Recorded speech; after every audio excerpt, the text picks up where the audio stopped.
আপনি কি জানেন আপনার সবচেয়ে বড় শত্রু কিন্তু ব্যর্থতা নয়। আপনার সবচেয়ে বড় শত্রু হলো আপনার নিজের কমফোর্ট জোন।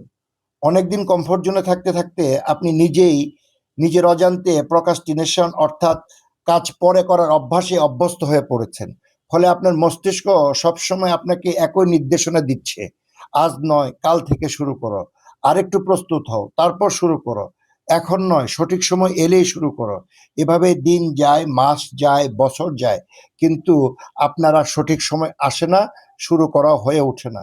মনে রাখবেন, সফল মানুষদের জীবনেও ভয় আসে, ক্লান্তি আসে, কিন্তু তারা জানে success loves discipline, not excuse.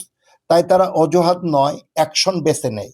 আপনি যদি প্রতিদিন নিজের কমফোর্ট জোন থেকে মাত্র এক ধাপ বাইরে বের হতে পারেন, একটি নতুন দক্ষতা শিখতে পারেন এবং ধারাবাহিকভাবে কাজ করতে পারেন, তাহলে 1 বছর পরেই আপনি আজকের আপনাকে দেখে অবাক হবেন। জীবন বদলায় একদিনে নয়, জীবন বদলায় কনসিস্টেন্সি দিয়ে, প্রতিদিনের ছোট ছোট সঠিক কাজের মাধ্যমে।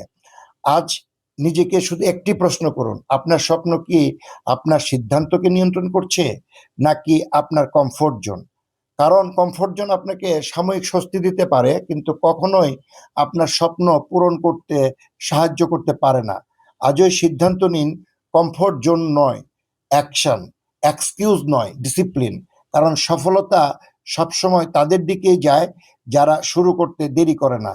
আল্লাহ আমাদের অলসতা থেকে হেফাজত করুন, সঠিক পথে অবিচল রাখুন এবং আমাদের প্রতিটি সৎ প্রচেষ্টায় বরকত দান করুন। আবার দেখা হবে নতুন একটি শিক্ষণীয় কথায়। সে পর্যন্ত সকলকে ধন্যবাদ।